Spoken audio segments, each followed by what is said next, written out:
Bom dia, Campo Grande, bom dia, Mato Grosso do Sul, seja bem-vindo a você, ouvintes, a você que participa aqui pelo Estado Play. Hoje a nossa entrevista é de extrema importância para você, homem, que procura, que queira saber um pouco sobre mais saúde do homem. E eu estou aqui com ele, com o Dr. Jamal Mohamed Salem, urologista, médico da cidade, vereador. Certo, doutor Jamal? Sim, sim. Seja bem-vindo mais uma vez. E nós vamos saber tudo um pouco sobre a saúde do homem e também um pouco sobre a vida desse nosso moço, nosso homem, nosso queridíssimo vereador, doutor Jamal. Seja bem-vindo, doutor Jamal. Bom dia. Bom dia, Todo Campo seu, Grande. aberto. Seja bem-vindo. Obrigado. Bom dia, Campo Grande. Bom dia, Mato Grosso do Sul. Bom dia, doutor Samira e toda a sua equipe. Bom dia, TV O Estado, Play, Estado Play. Perfeito. Bom dia a todos vocês. É uma honra, um prazer estar aqui. A gente falar, participar, ajudar um pouco daqueles pouco conhecimento que a gente tem sobre a saúde do homem e outros assuntos dentro da saúde que for necessário a gente comentar. Perfeito. Principalmente, né, doutor Jamal, quebrar aquele tabu, né? Aquela coisa assim que eu sou homem, eu sou resistente à saúde. Não é bem assim não, né, doutor Jamal? É bem diferente, Exatamente. Né? Eu sou machista, Isso. machismo. Nós não posso fazer isso, né? Isso é totalmente errado, porque quando a doença se instala e a pessoa está numa cama do hospital, aí aquele filme começa na cabeça. É a mesma coisa que eu falo, porque eu tive a oportunidade, inclusive, doutor Samir, de trabalhar por 8 anos como clínico no sistema, no presídio, e falo são duas coisas importantes na vida do ser humano: ser preso e ser numa cama hospitalar. Porque ali ele vai sentir o que é liberdade. Ele vai sentir o valor da liberdade. Porque na cama do hospitalar ele está ali, sem documento, sem cartão de crédito, sem dinheiro, numa cama, numa pijama. E a mesma coisa o preso também ali, sem relógio, sem cartão, sem nada. Então, por isso que a liberdade e a saúde, vamos dizer assim, não tem preço. É a melhor riqueza que a gente tem. Com certeza. E muita gente não sabe aproveitar isso. Com certeza, e não mesmo, viu, doutor Jamal? Vamos lá. Doutor Jamal, por que medicina? Doutor Samir, realmente é uma boa pergunta. Eu, na minha vida, quando era criança, eu morava perto do aeroporto e olhava muito decolagem, aterrissagem de aviões, né? E aquilo lá me chamou a atenção. E eu falei, olha, eu vou fazer engenharia aeronáutica, né? E fiquei com aquilo na minha cabeça. Anos depois, eu sofri um acidente, né, numa brincadeira com os colegas, e fiquei internado no hospital, onde eu fui submetido a uma cirurgia e fiz uma nefrectomia parcial no meu rim esquerdo e fiquei quase 30 dias dentro de um hospital. E aquela vivência minha dentro do hospital realmente fez eu mudar de piloto ou engenheiro aeronáutico para a medicina. Então aquilo lá, aquelas visitas dos médicos, naquela época a medicina era um pouco diferente, porque os médicos eram mais atenciosos, mais prestativos, a enfermagem, enfim, todo aquele... Uma equipe. A equipe, sabe? Não tinha aquele fator mercantilista como hoje, por exemplo, existe, infelizmente, porque a saúde, a gente tem que valorizar o ser humano, com independente certeza. Se ele tem ou não tem dinheiro, você tem que cuidar da vida, porque todos nós somos iguais, tá? Quando a gente morre, nós vamos para o mesmo lugar, com certeza. Né? Então não tem diferença entre um rico e um pobre. Então aquilo lá me chamou a atenção, Samir. Falei, olha, eu acho que eu vou mudar. Isso eu tinha o quê? Uns 12 para 15 anos, né? Eu falei, não, eu vou me dirigir para a medicina. E graças a Deus as coisas foi caminhando para esse lado, né? Para esse caminho e consegui, inclusive, fazer a medicina aqui mesmo na Universidade Federal de Mato Grosso do Sul, né? Naquela época era a Fundação, Isso. aí depois passou a Universidade Federal, me formei aqui em Campo Grande, depois fiz a minha residência no Rio como urologista e retornei e comecei a trabalhar. Então, realmente, o passo inicial de escolher a medicina foi a minha vivência de 30 dias, mais ou menos, dentro do hospital. Interessante. Muito curioso. Bom, e fora o urologista, que é a sua especialidade, doutor, também eu estou vendo aqui que o senhor trabalha com medicina do trabalho, o senhor é perito. Dá para levar essa conjuntura tudo dentro da urologia, dentro da perícia? Dá sim, porque, veja bem, a medicina hoje, eu quando me formei como urologista, ao mesmo tempo eu fiz um curso pós-graduação de medicina do trabalho. E o médico, quando se forma, sempre ele não consegue ficar somente no consultório. Ele tem que ter um emprego, ele tem que ter uma atividade extra-consultório. E a medicina do trabalho te dá vamos dizer, essa chance de você ser. E naquela época eu iniciei como médico do trabalho no antigo Bordão, aí é onde mais tarde passou para Friboi, passou por várias empresas, até que hoje é JBS, ali na saída de Aquidauana. E como médico do trabalho, as empresas de grande porte, médio porte, eles precisam de um médico que atua dentro da empresa por 2, 3 horas. Então, naquela época, eu realmente fiz essa especialidade de medicina do trabalho e aí eu comecei a trabalhar como médico do trabalho dentro da empresa. E, ao mesmo tempo, você começa a fazer os cursos de aperfeiçoamento, como, por exemplo, a perícia médica, porque normalmente você vai como assistente técnico, ou às vezes o juiz te escolhe como perito. Então, faz parte e está muito ligado com a medicina do trabalho. Então, desde que você faz o seu planejamento, e se faz a sua organização, tanto no consultório, como seu trabalho extra, como perito, como assistente técnico, você consegue ocupar o seu tempo certinho, tá? Não atrapalha em nada. Dá para tá? dividir bem as Dá coisas. para dividir bem as coisas, tá? Até o meu mandato como vereador também a gente consegue dividir, né? As visitas, as conversas, às vezes as pessoas querem uma audiência, então você consegue encaixar as coisas certinho. Lógico, a gente pede que o dia fosse mais que 24 horas, mas infelizmente vencer. Mas o tempo realmente, a gente que faz o tempo e consegue realmente a gente fazer as coisas. Então, quando eu comecei minha carreira como médico, você sabe que o médico novo é pouco desconhecido. Você tem que buscar uma divulgação de seu trabalho. Com certeza. E seu divulgação de seu trabalho é o atendimento médico. Perfeito. Tanto numa empresa, que o pessoal começa a conhecer, tanto numa unidade de saúde, tanto num pronto-socorro da Santa Casa, onde eu atuei lá no pronto-socorro durante mais de 12 anos.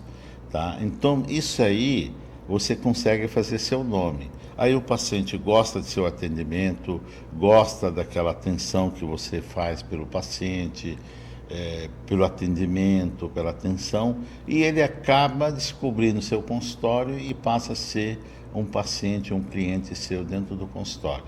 E aí você começa a ampliar a sua clientela. Perfeito. Doutor Jamal, como o senhor já tem uma experiência muito grande dentro da medicina e já atuando há muitos anos como médico, eu queria que o senhor falasse para nós, para mim e para nós, qual a diferença hoje da medicina para a medicina passada?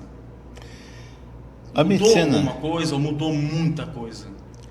Não, mudou bastante, bastante. Porque a evolução é constante. A evolução medicina. bastante.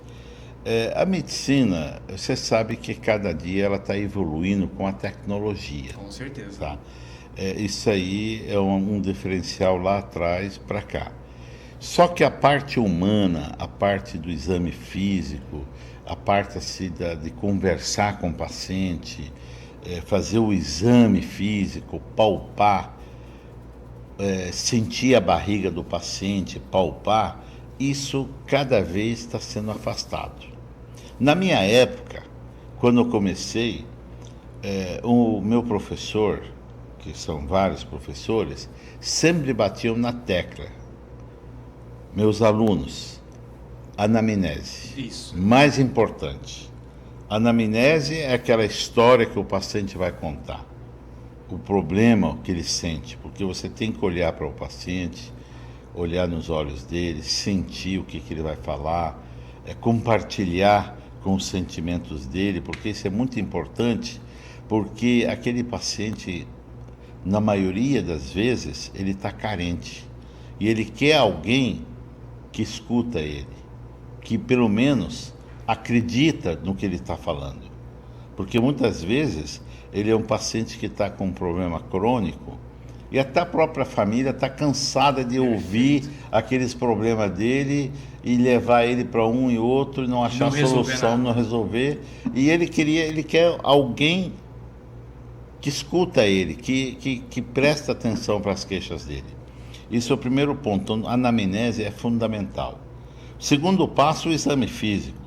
Verificar a pressão do paciente, fazer uma ausculta cardíaca, ausculta pulmonar, fazer a palpação, como diz o falecido professor Kleber, um grande neurologista, que Deus abençoe ele, faleceu o ano passado, ele comentava sempre, falava, Jamal, aquela medicina que eu ensinei vocês lá atrás, o pessoal não dá mais bola, sempre tem que a gente falar para as pessoas da importância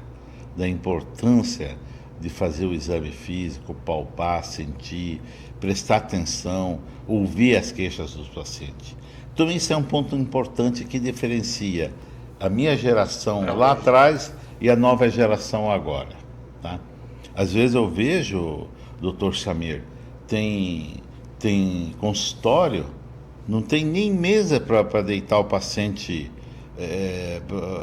o paciente fazer o exame. É só as cadeiras, o paciente senta ali e fica contando a história dele e aí depois pega o pedido de exame, você vai fazer todos os exames. É o neuroclínico, né? Exatamente, sabe? Então, aí o que acontece? Isso aí mudou bastante. E naquela época, por exemplo, vamos dizer assim, broncopneumonia. A gente não tinha tomografia, não tinha ressonância, era raio-x. Após a escuta cardíaca ou a escuta pulmonar, você já desconfiava, porque tinha os estertores, tinha os roncos, que são aqueles, vamos dizer, o que você vai escutar na ausculta, né, que são os sintomas, que você já chegava a um diagnóstico, somando com as histórias clínicas do paciente e medicava o paciente. E porque às vezes você está numa cidade e não tem raio-x, não tem nada, você tem que tratar o paciente. Então, aquela época a medicina, realmente eu, apesar que eu pertenço à geração anterior, dá saudade. Dá saudade e hoje eu tento também, aliás, tento não, eu faço a mesma coisa que eu fazia lá atrás. E lógico, não fiquei para trás também com a nova tecnologia. Não, com certeza. Lógico que a gente vai acompanhando. Um com o outro. Exatamente, mas o fundamental eu venho fazendo. Tá? O fundamental vem fazendo. O básico. Outro fator também muito importante, doutor Samir, que a gente tem que levar em consideração, que esses exames, como ressonância, tomografia e outros exames mais evoluídos, o custo é caro. Então, às vezes, o paciente não tem condições de pagar. Tá? Ou, às vezes, o convênio, você vê a maioria dos convênios estão passando dificuldade financeira devido ao alto custo desses exames complementares. Tá? Então, é um outro problema que nós vamos enfrentar mais para frente, porque se começar a pedir muitos exames caríssimos, o próprio convênio não vai aguentar sustentar e vai ter que aumentar a parcela do convênio e aí o paciente não vai aguentar. Você vê, por exemplo, os pacientes da terceira idade, a parcela de prestação é cara. E muito alto. Por quê? Porque os exames também são caríssimos. Então, esse é um outro problema. Então, eu acho que é o seguinte, o que tem que ser feito? Eu acho que a gente tem que usar a consciência, pedir realmente aquele exame que for necessário, tá? Para poder fechar o diagnóstico. Perfeito. Porque a hipótese diagnóstica você consegue através da anamnese de exame físico. Tá? E o exame complementar é somente para confirmar e pedir aquele que for necessário. Perfeito. Só uma observação, doutor Jamal. Essa relação de hoje, como o senhor acabou de falar, eu falei que é o olho clínico, não tem um pouquinho da culpa do sistema? Por exemplo, o que é o sistema? É o sistema da medicina com o convênio. Hoje, por exemplo, pega uma pessoa recém-formada nova, ele foi credenciado, vou falar aqui pela Unimed, sei lá quem, pela CACEMS, e exige um volume de paciente e tem que ser rápido, porque o volume é grande e eu não posso ficar muito tempo com o paciente dependendo do médico, da especialização. Será que não tem um pouquinho de culpa do sistema também ou não? Sem dúvida tem um pouquinho de culpa, porque você vê, por exemplo, nas unidades de saúde, por exemplo, o médico ele tem X para atender e aí ele tem que andar, tem que começar a andar e tem que ser uma consulta dirigida, né? A Organização Mundial de Saúde recomenda que uma consulta tem que ser 15 minutos, né? No mínimo 15 minutos, né? Mas às vezes o médico acaba tendo menos tempo. Por quê? Porque às vezes o número de pacientes são muitos e tem que correr. Você vê, por exemplo, você pega uma UPA, tem lá 5, 6 médicos de plantão. Aí você vai lá na sala de espera, tem 400, 500 pacientes que estão ali 2, 3 horas esperando e já está aquela chiadeira, aquela demora no atendimento, aquelas coisas. Então aí o que acontece? Aí o gerente começa a pressionar, olha, vamos mais rápido um pouquinho, porque tem muita gente, está muita reclamação. Isso é um outro problema também. É um outro problema que a gente tem que levar. Mas, assim, eu falo assim, é um problema sério, porque se o médico for recusar, capaz de perder o emprego. Com certeza. Está entre as linhas, né? Exato, então ele tem que ficar ali no meio. Para saber levar. Então eu acho que o nosso sistema realmente está muito errado, precisa fazer muitas mudanças, tá? Precisa mudança mesmo, tá? A nossa população aumentou, nós temos muitos médicos. Eu acredito, eu sempre defendi, inclusive, doutor Samir, que deveria existir credenciamento até pelo SUS, como existiu lá atrás, de atender no próprio consultório, tá?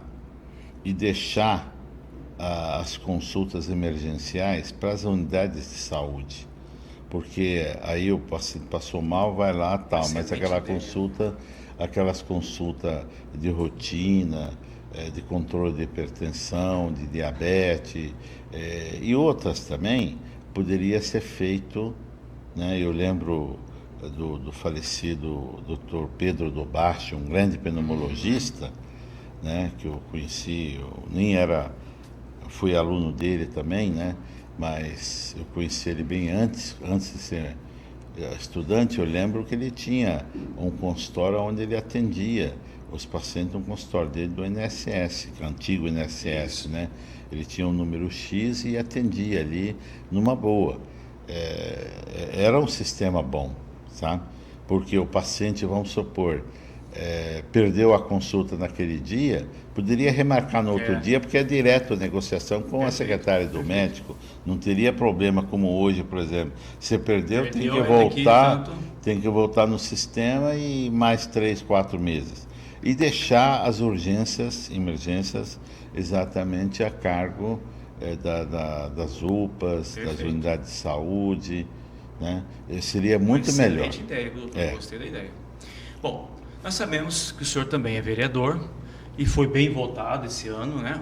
Esse ano, né? Foi O bem ano passado, votado, quer ano dizer, passado, né? começou o E é mandato. praticamente seu 6º período já de vereador, né? Já a 6ª gestão de vereador, 6º mandato. E eu queria que o senhor falasse como que está a saúde em Campo Grande. Bom, se eu falar que a saúde está mil maravilha, eu estaria mentindo, né? Porque quem está assistindo sabe como que está.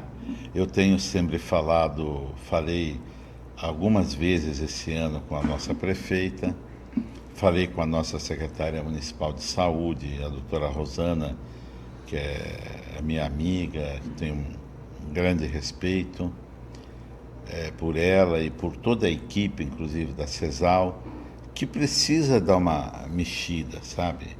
Porque o arroz com feijão precisa ser resolvido, que é aquela consulta da atenção básica. E o que a gente vê não está sendo resolvido.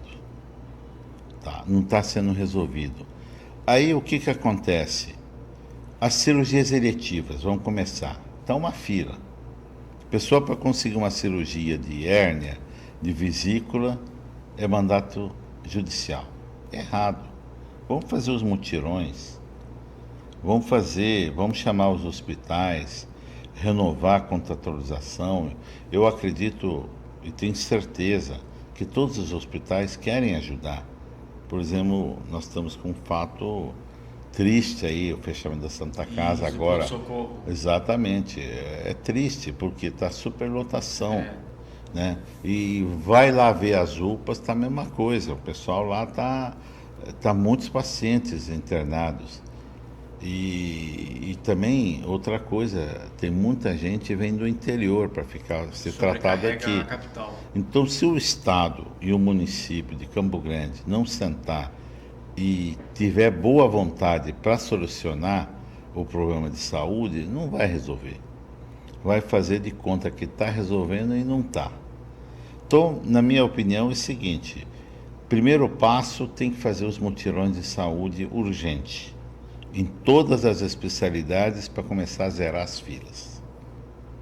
Tem que fazer os mutirões de saúde para zerar as filas dos exames complementares, porque tem uma fila, tanto de ultrassom, tomografia, ressonância.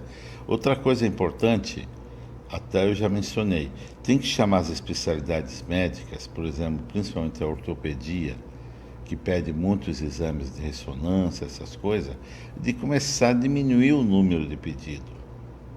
Tá? Por quê? Porque começa a aumentar a fila e aí não consegue atender. Pedir só realmente o que for necessário. Senão, fica uma coisa que nunca acaba. Que nunca acaba. Então, mutirão urgente dos exames, das especialidades médicas, de todas essas especialidades, da cirurgia geral, urologia, oftalmologia, cardiologia, otorrino, porque tem muita gente aguardando e tem gente que está mais de um ano. E tem pessoas, para você ter uma ideia, doutor Samir, às vezes é chamado de um ano depois, ou ele já faleceu, ou ele já fez uma consulta pela taxa social. Perfeito. Tá? E não está mais precisando, mas está ocupando o lugar ali na fila. Tá? De outra pessoa que fica subcarregando. E também resolver fazer os mutirões das cirurgias eletivas, tá? Como hérnia, vesícula, varizes, cataratas, essas cirurgias simples que não existe internação. Você sabe que lá no regional, por exemplo, e outros hospitais podem fazer muito bem, a vesícula, o paciente interno de manhã e à tardezinha ele vai embora para casa, tá? Quer dizer, não ocupa leito. Então, é a rotatividade. Agora eu pergunto, tem médico para fazer? Sim, tem. É só basta organizar. Só basta organizar.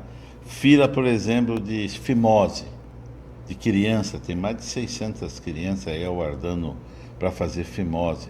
Eu conheço, por exemplo, uma criança que entrou na fila com 2 anos, hoje está com 6 anos e não operou, e está tendo uma infecção uma atrás da outra. Então, aí que está, doutor Samir, precisa encarar a coisa sério. Eu, quando fui secretário municipal de saúde, nós trabalhamos para ajudar a resolver. Nós tínhamos um problema sério, por exemplo, das próteses e órteses ortopédicas. Chamamos a equipe do Dr. Nestor Musi, fez uma tabela social e operou. Não tivemos um caso judicial. Foi todo mundo atendido. Todos que estavam ali foram atendidos. A mesma coisa nas cataratas, as mesmas coisas, hérnia, vesícula. Então, isso aí começa a aumentar a fila. Tá? Eu tiro, por exemplo, as medidas da situação da saúde, Samir, da seguinte forma: meu celular, meu número, é popular, é conhecido. Tá? É o meu primeiro número que eu adquiri lá atrás e continuo com ele o mesmo. Então eu recebo todo dia 7, 8 mensagens ou até mais: doutor, o meu pai está internado já 8 dias aqui na UPA com pedra na vesícula, está esperando ser transferido, não é, tal, e fica. E aí, quando ele consegue a vaga, o que acontece? Ele vai, interna na Santa Casa ou no hospital regional, seja que for, melhorou a dor, dá alta, manda para a unidade básica de saúde. Aí o colega lá encaminha para a cirurgia geral. Aí ele entra na fila de espera para a cirurgia e fica esperando. Aí, de repente, vem outra crise, volta de novo na UPA. Quer dizer, vira um bate e volta. Bate e volta, não seleciona. Aí depois vem com a estatística, fala, foi atendido 20 mil o mês tal. Mas tudo bem, foi atendido, mas foi resolvido? Não foi. Então é um problema. Com certeza. Então, se a gente não atacar a atenção, número, né? Lógico, não é número. Nós precisamos ver a resolução. E o importante de tudo, Samir, é que a atenção básica é o coração da medicina. Tá?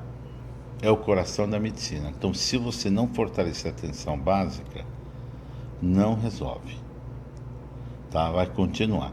E a atenção básica você resolve nas unidades básicas de saúde, não nas UPAs. Eu posso falar com maior tranquilidade porque eu trabalhei numa unidade básica, trabalhei nas UPAs, sei a porcentagem de pacientes que vão nas UPAs, mais de 80% são da unidade básica. E vão na UPA porque não tiveram vaga para ser atendido nas unidades básicas. E aí acaba pulando para as UPAs. Sobrecarregando. Perfeito. Bom, é uma coisa de muita questão de ser resolvida, né, doutor Jamal? Com certeza. Agora é o seguinte, eu acho assim, a secretária, ela tem excelente equipe, tá? Excelente equipe, a diretoria, os funcionários da CESAL, inclusive eu quero mandar um forte abraço a todos os funcionários da CESAL, desde a diretoria até todos os funcionários, porque eles são pessoas guerreiros. Agora, precisa organizar e precisa fazer a coisa direitinho. E principalmente precisa de apoio dos hospitais. E o apoio dos hospitais só pode acontecer através do diálogo. Tá? Do diálogo, porque os hospitais sabem que a prefeitura tem problemas financeiros e eles querem ajudar. Agora, se não houver diálogo, fica difícil. Fica difícil. Com certeza. Bom, doutor Jamal, nós sabemos que hoje a informação está aqui na nossa frente. Informática, internet. Eu gostaria que o senhor falasse um pouquinho para nós o que o senhor acha hoje da telemedicina. O senhor é favorável, não é favorável? Fazer consulta só através do atendimento online? É como o senhor acabou de falar, o básico da medicina hoje não, sempre foi, né? Toque. conversar com o paciente, pegar, sentir, contato. O que o senhor me falou hoje da telemedicina? Não, eu sou favorável, tá? Inclusive, eu faço também, eu faço consultas pela telemedicina, tá? Eu faço porque às vezes o paciente mora em outra cidade, não consegue vir, ou às vezes o paciente mora aqui, não consegue vir, ou às vezes algum retorno. Então, a telemedicina é realmente uma ferramenta importante e pode ajudar bastante. Para você ter uma ideia, esse tempo atrás eu atendi um paciente para telemedicina com uma queixa de palanopostite, com uma irritação da glande, tá? Ele mora em Coxim, tá? Então, para ele vir de lá, 3 horas, 6 horas, ele não tem tempo e tal, pá. Aí, falei, olha, essa consulta está sendo entre eu e você. Você poderia mostrar para mim seu órgão, vou ver aqui, tá? E a gente vai fazer o diagnóstico, vai ficar entre, não vou filmar, não vou gravar, porque isso é um segredo médico e tal. E lógico, todos os pacientes assim, eu olhei, vi, tá? É um palanopostite, é uma candidíase, tá? Fiz a receita digital, você sabe que hoje nós temos receita digital com antibiótico, uma pomada, um antibiótico. Enviei para ele via WhatsApp, ele comprou na farmácia, a farmácia atendeu ele, tomou, 7 dias depois entrou em contato, estava curado. Quer dizer, resolveu o problema. Tá? Não precisava ter deslocado, porque veja bem, ele deve ser um trabalhador, ia faltar um dia de serviço e tal. Então, você vê, eu estou pegando isso aí como exemplo, certo, né? Isso mesmo. A telemedicina. Agora, por exemplo, eu peguei, por exemplo, outro caso da telemedicina que a pessoa fez um ultrassom aqui mesmo em Campo Grande e apareceu um tumor renal, tá? Mostrou as imagens pela tal. Falei, olha, eu vou precisar de você fazer uma consulta presencial. Você tem alguma coisa estranha aqui, não dá para mim fazer a conclusão. Aí ele acabou indo. Então, aonde que eu quero chegar? A telemedicina ajuda e tem limite. Quando chega no limite, tudo bem. Passou do limite, lógico, aí tem que se tornar uma presencial. E eu acho que ajuda bastante, vai ajudar bastante, porque tem, por exemplo, algumas especialidades, como, por exemplo, a psicologia. Dá para você tratar. A psiquiatria, dá para fazer pela telemedicina, talvez o acompanhante. Então, tem algumas especialidades, dá para fazer 100% talvez telemedicina. A urologia também dá para fazer, mas não totalmente, parcialmente dá. Do caso. Exatamente. Então, por exemplo, você pega um caso de infertilidade masculina, um exemplo. Aí está lá o casal na tela conversando com você, são casados há 5 anos, não conseguem ter filhos, aí você faz aquela anamnese, aquelas perguntas, aquelas coisas todas ali, relacionado, se ele teve filho fora do casamento, não, ela, como que está, e sim. E você pode pedir uma lista de exames, mandar via digital e pedir um retorno dele presencial para poder fazer uma avaliação, palpar a bolsa escrotal, ver se não tem varicocele, apesar que ele vai fazer um ultrassom para ver. Então, você complementa. Então, a telemedicina realmente, doutor Samir, ajuda muito, ajuda bastante mesmo, tá? Eu sou favorável, eu acho que tem que ampliar, tem que ajudar bastante isso aí. Por exemplo, a gente vê que algumas consultas, por exemplo, dá para fazer tranquilamente. Inclusive, esses dias eu vi num programa de televisão sobre o atendimento de oftalmologia de cidades distantes, tá? De cidades distantes, por exemplo, fazer a consulta oftalmológica, tá? Às vezes eles têm alguns métodos ali que usam via telemedicina e conseguem. Outra coisa também, hoje nós temos você faz o eletrocardiograma, por exemplo, o paciente vai numa clínica, o próprio enfermeiro faz o elétron e transmite online para uma empresa que ela faz o laudo. A mesma coisa, o eletroencefalograma. Nos Estados Unidos, por exemplo, a ressonância magnética, a tomografia, e aqui também algumas clínicas fazem, quem faz o exame é o próprio técnico. Você não precisa contratar um médico. Isso. Tá? Lá, por exemplo, nos Estados Unidos, eu sei que lá o técnico faz a ressonância e ele encaminha todas as imagens lá para a Índia. Por quê? Porque o custo, mão de obra lá na Índia, é muito mais barato do que você pagar, porque lá eles pagam por hora o médico, né? E lá na Índia sai muito mais barato o cara dar o laudo do que no próprio Estados Unidos. Então ele faz lá e devolve para o hospital, e em menos de uma hora ele já está com o laudo ali. Então você vê, tudo isso aí foi a evolução da telemedicina. Com certeza. Perfeito. Bom, doutor Jamal, nós sabemos que nós temos Outubro Rosa, voltados para as mulheres, que é em relação ao câncer de mama, e nós temos o Novembro Azul, voltado para os homens, que é o próstata. Como que é a visão hoje do homem em relação à saúde dele? Tem muita procura? Sim, tem muita procura, e vejo também quando a gente tem as duas ações juntas, ou seja, Outubro Rosa e Novembro Azul no mesmo dia. Lógico, eu sou especialista dos homens e tem outras especialidades das mulheres. Eu vejo que o maior número de homens é muito superior que das mulheres. Então você vê que os homens realmente têm procurado. E isso é devido a dois fatores. Primeiro, as mulheres. Quero inclusive aproveitar para parabenizar todas as mulheres, porque ela fica atrás do marido, do pai, do tio, pedindo para que ele procura e fazer a consulta médica. Então ela força seu marido, seu pai a marcar a consulta ali.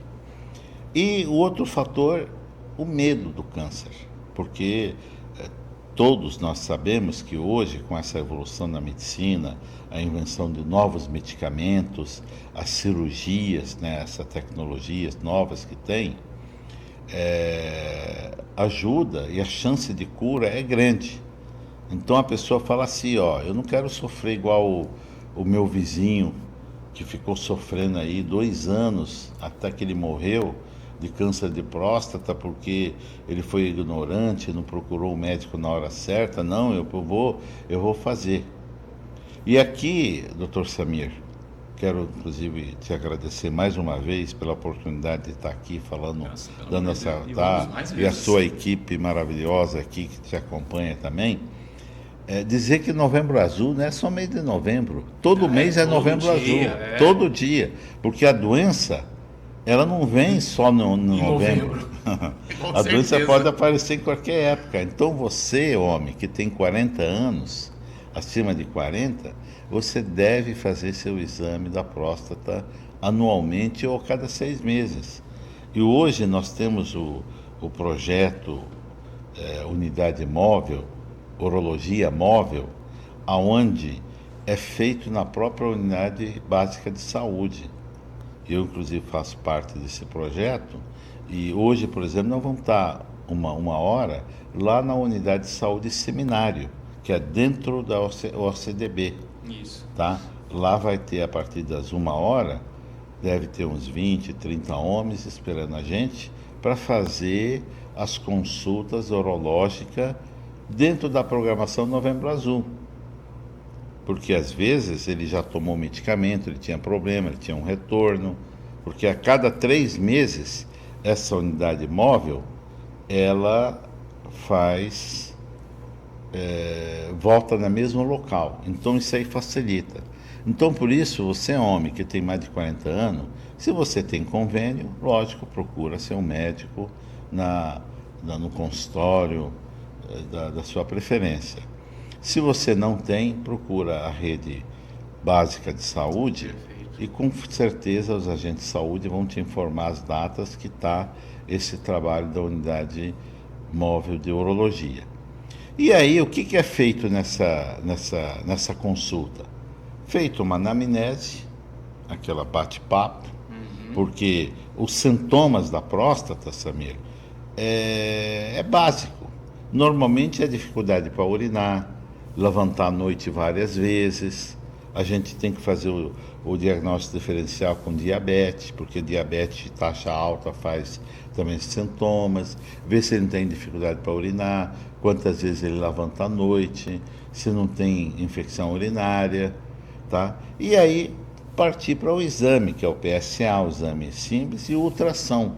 O ultrassom é feito na mesma hora ali, porque nós temos ultrassom portátil e a gente já faz ultrassom da bexiga, da próstata e já sai na hora. Quer dizer, se o paciente já tem feito o PSA, ele já leva na hora. Se ele não fez o PSA, a gente pede para ele, e quando ficar pronto o resultado, aí ele envia a foto do resultado por um WhatsApp, que nós chamamos da telemedicina, onde, volto a falar da sua pergunta, exatamente, ele manda o resultado e aí eu, quando é meu paciente, eu verifico, exatamente, e para evitar ele passar pelo clínico para ver, porque se tiver alguma alteração, a gente mesmo marca um retorno rápido, tá, para fazer uma outra avaliação nele. Então, Novembro Azul é o mês que veio exatamente para lembrar os homens da importância de fazer o exame da próstata. E não só o exame da próstata em si, o exame da impotência sexual, que hoje, inclusive, sabe, ejaculação precoce também é uma doença e a causa número 1 de separação entre os casais. E lembrando os telespectadores, os ouvintes, que ejaculação precoce tem cura. Às vezes o homem fica sofrendo, o casal, aliás, fica sofrendo e até separando, porque a mulher acha que ele gosta de outra, não gosta mais dela e não tem aquele prazer na relação sexual, por causa de uma doença que tem solução. Não sabe, por causa de uma doença que, por fator vergonha, não procura o médico. Então você, homem que tem mais de 40 anos, você sofre de problema urinário, tem problema de impotência sexual, tem problema de ejaculação precoce, você deve procurar o médico. E aí eu falo para os homens em geral. Todo homem a partir dos 40 anos deve procurar 4 especialistas, obrigatório, que são cardiologista, crucial, tá? Oftalmologista, porque tem doença glaucoma, que é a hipertensão ocular, que ela começa a aparecer a partir dos 40, que é diferente da pressão da pressão arterial. Às vezes a pessoa tem pressão arterial normal, mas a pressão ocular alta. Isso. Então tem que procurar o oftalmologista. Urologista é o terceiro. E o quarto é o dentista. Porque o dentista, nós temos índice de câncer bucal muito alto e às vezes a pessoa acha que é uma ferida, uma irritação. Coisa simples. Simples, e quando vai ver ali a coisa evoluiu. Então são 4 especialistas anualmente. Oftalmologista, cardiologista, urologista e dentista. E lógico, as outras especialidades de acordo... Com certeza, é importante, mas a básica mesmo. Exatamente, isso é importante. Perfeito, perfeito, doutor. Por isso que o programa você precisa saber, o interessante é isso aí, tá? Vamos lá, doutor. Uma coisa que nós esquecemos de falar é o seguinte, sobre a próstata, e ela é insubstituível, o toque. É o mais correto de hoje, sempre foi e até hoje é o mais correto. E, por exemplo, você falou a partir de 40 anos, mas se um indivíduo, homem, menos de 40, pode estar procurando? Sim, pode estar procurando. Veja bem, doutor Samir, lá atrás, quando a gente não tinha um exame de sangue, quando o ultrassom estava recém começando, a gente não tinha outro tipo de exame a não ser o toque. E o toque realmente é o melhor exame que tem. Por quê? Na hora que você vai fazer o toque, quando você sente a próstata mole, de consistência mole, é uma próstata sadia. Quando você começa a sentir uma próstata ou um nódulo endurecido, mais rígido, você pode desconfiar uma prostatite ou início de um câncer. Tá? Então, o toque realmente te dá uma ideia. Não vai ser 100%, mas ele te dá uma ideia boa. Tá? Te dá um diagnóstico tranquilo, porque às vezes você está num município, numa cidade, que não tem recursos e você tem que fazer o exame, o toque seria o escolhido. Tá? Agora, as doenças prostáticas são 3 grupos. A prostatite, que é uma infecção da glândula prostática. A próstata é uma glândula que fica abaixo da bexiga. Se você passar a mão na sua garganta, você vai sentir 2 bolinhas. A próstata tem 3. E ela rodeia o canal, a uretra. Na hora que a urina sai, ela passa por dentro da uretra. E lembrando aqui, próstata só tem nos homens, porque teve umas mulheres perguntando, e a mulher tem que fazer exame da próstata? Não, a mulher não tem próstata, é só os homens. E quando a urina sai da bexiga, ela passa por dentro dessa uretra, que é a primeira porção da uretra masculina, é a uretra prostática. Por isso,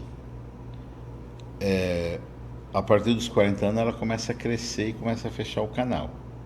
Mas antes dos 40, ele pode ter problema de infecção, que é o prostatite, que é consequência de uma DST, uma doença sexualmente transmissível mal curada. Você lembra na nossa geração lá atrás, antibiótico era vendido no mercado. Você chegava na farmácia, quero tal, pegava numa boa. E às vezes não curava. Recolhia e ficava incubada dentro da próstata e levava a uma prostatite. E a prostatite leva à infertilidade masculina. Então, o homem, aí vem a pergunta, mas um jovem de 30 anos, ele pode ter problema da próstata? Sim, pode. Ele pode ter infecção. Ele pode ter uma prostatite. A prostatite pode aumentar o volume da próstata e pode ter dificuldade urinária. Por isso, você homem, não importa a sua idade, desde os 18 anos até 100 anos de idade, sentiu sintomas, ardência urinária, sangue na ejaculação, dor na ejaculação, dificuldade para urinar, jato fino, você deve procurar o urologista. Ardência, infecção de urina que vai e vem. Isso. Tá? É muito importante você procurar. A próstata não é só a partir dos 40. A partir dos 40 é prevenção do câncer de próstata. Agora, as doenças prostáticas, ela pode ter antes dos 40 anos. Então, todo homem, na verdade, todo homem pode ter problema prostático. Não tem idade. Ninguém escapa. E aqui eu quero, inclusive, aproveitar essa oportunidade de dizer o seguinte, que a urologia é uma especialidade médica que trata rins e bexiga dos 2 sexos, tanto homem como mulher. Porque a mulher ela tem cistite crônica, que é o urologista que trata. Ela pode ter pedra nos rins, que é o urologista que trata. Porque às vezes a mulher chega no consultório do urologista e vê muitos homens sentados ali. Aí ela assusta, fala, será que eu estou num ambiente certo? No ambiente certo? Isso já aconteceu comigo. A mulher perguntava, não, a senhora está certa, porque na verdade as mulheres ainda estão descobrindo aos poucos que a urologia trata das mulheres. Agora, do órgão genital masculino, realmente é os homens. Perfeito. E o órgão genital feminino é o ginecologista. Aí, viu? Você precisa saber que a mulher também pode estar para o urologista para saber do rim, né? e a bexiga e a cistite Perfeito, crônica. Perfeito. Bom, doutor, em relação, antes de encerrar aqui, gostaria que você falasse um pouquinho sobre hoje, como que está o DST, o senhor comentou agora há pouco, principalmente essas doenças, gonorreia, HIV, como que está a visão geral agora? As DST mais comum, vamos dizer assim, tipo gonorreia, ortrite, sífilis, Isso. ela tem aumentado, tá? Eu tenho visto aumento dos casos, tá? Por quê? Porque os homens não estão usando a proteção numa relação sexual. Porque às vezes a pessoa acha que o estado social da parceira não pode ter tal doença. E a doença, ela não escolhe Perfeito. o estado social da pessoa. Não mesmo. Tá? Hoje, com a liberdade sexual que nós vivemos, a pessoa namora hoje aqui, daqui uma semana está com outro, e aí fica aquela troca daqui, troca de lá, e a pessoa não sabe o que já tinha lá atrás, né? Então, isso aí começa a acarretar a transmissão e o aumento dos casos. Então, por isso que aqui vai a primeira recomendação de sempre usar preservativo. E o preservativo, para quem não tem condições de comprar nas farmácias, em toda a unidade de saúde tem de graça. Só chegar ali na recepção, tem uma caixinha do lado, perfeito. você não precisa nem pedir, você passa a mão e pega. Tá? Pega, põe no seu bolso e vai embora. Porque é muito importante a camisinha, né? Ela protege, tá? HPV também é outra doença que está vindo, tá? Que tá na moda. E HPV é uma doença sexualmente transmissível que ela causa pré-câncer do pênis no homem e pré-câncer também no colo do útero. Olha só. Só para você ter uma ideia, doutor Samir, que nesses 30 e poucos anos de urologia, já fiz quase 8 amputações da cabeça do pênis, da glande, tá? Devido à complicação de HPV que levou câncer do pênis. Porque o paciente chegou num ponto, ou ele faz isso, ou vai viver mais 6 meses e morrer. Porque a coisa dissemina para o corpo todo. Grave. É grave. Então você, homem, não pensa que aquelas verruguinhas que você vê, que é uma coisa bonitinha, porque tem uns que acham que aquilo lá é como se fosse colocar um brinco na orelha. Não é não, aquilo lá é um pré-câncer. Então se você tiver uma irritação na cabeça do pênis, tiver umas verruguinhas, tá? Procura o urologista para fazer o diagnóstico, porque quando você faz o diagnóstico no início, a cura é 100%. 100%. Agora, se deixar passar, é complicado. Agora, recentemente, por exemplo, semana passada, eu atendi um senhor de 68 anos. Novo. Tá? Ele foi lá para fazer a prevenção da próstata. E depois que terminou, falou: doutor, eu estou com umas verruguinhas aqui na glande, na cabeça do pênis. O que pode ser? Aí quando ele fala, eu falo: não, abaixa a calça, quero ver. Tem que olhar. Porque não adianta você falar, sabe? Olhei, era HPV, condiloma combinado. Aí ele falou para mim: doutor, e agora? Falou: isso aí você vai ter que cauterizar, isso aqui é pré-câncer. Eu falei: mas estou tendo relação com a minha mulher. Eu falei: vai ter que mandar ela procurar o ginecologista, fazer o exame e fazer a cauterização. O ginecologista vai fazer a cauterização. Isso é pré-câncer, tanto para você como para ela. Tá? Se você não cuidar, isso aí vira um câncer couve-flor, fica ali, Samir. É um horrível, rapaz, sabe? Eu já vi a foto, é horrível mesmo. Horrível, ali fica um cabeça de flor que a própria pessoa, ele não aguenta o cheiro daquilo, que o mau cheiro, ele chega num ponto e fala: doutor, pelo amor de Deus, tira. Mas no estádio mais grave é só Exatamente, amputação. é só amputação. Ele pede ao doutor, pelo amor de Deus, tira fora. Ele próprio já pede, porque ele não aguenta mais. Então você vê o ponto que chega. E começa tudo uma verruguinha pequenininha, insignificante, que ele poderia cauterizar ou com ácido ou com eletrocoagulação ali e resolve o problema. E ainda, sabe o que ele falou para mim? Eu falei, doutor, eu posso ter relação com a minha esposa hoje? Eu falei, negativo, rapaz. Você pode, mas tem que usar 2 camisinhas, não é uma só. Olha Né? lá. É.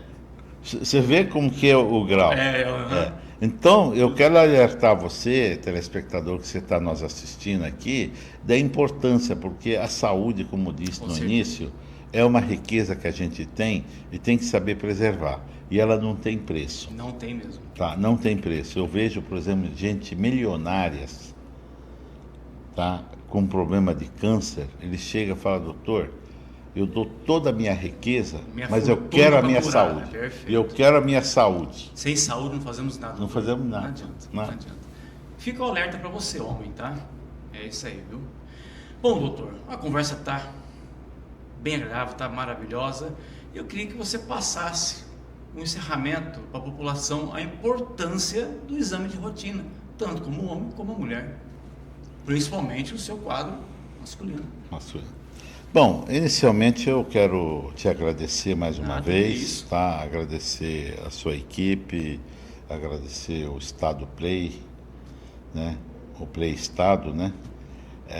Pela oportunidade de a gente estar aqui falando um pouquinho sobre a saúde. Agradecer você, telespectador, ouvinte que está nos assistindo aqui. Eu espero ter esclarecido muita coisa. E você, homem, você já sabe da importância de cuidar da sua saúde. E você, mulher, também é muito importante. A mulher também tem que procurar os 4 especialistas anualmente, que é o ginecologista, fazer o exame ginecológico, fazer a mama, que é muito importante, porque o índice de câncer de mama cada vez está aumentando.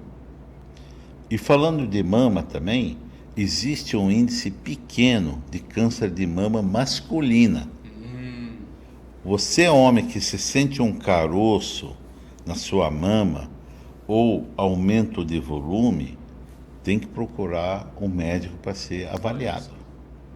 2 anos atrás eu perdi um amigo meu de 35 anos por câncer de mama. Ele achou que o homem não tem. Tá? Ele acha que o homem não tem. Então o homem pode ter câncer de mama. Tá? Então você, homem que sente um caroço, é por isso que todo mês é bom você palpar a sua mama. Como a mulher também no início do mês, ela tem que fazer a palpação. Né? Você ergue o braço direito e com a mão esquerda você palpa a mama, vê se não tem algum caroço, se não tem algum nódulo, e faça a mesma coisa do outro lado.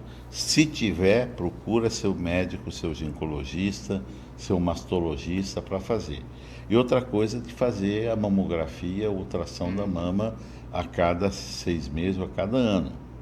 Procurar o cardiologista, oftalmologista e o dentista. Perfeito. Que é, no caso, só a troca aqui. O homem, em vez de ginecologia, seria o urologista.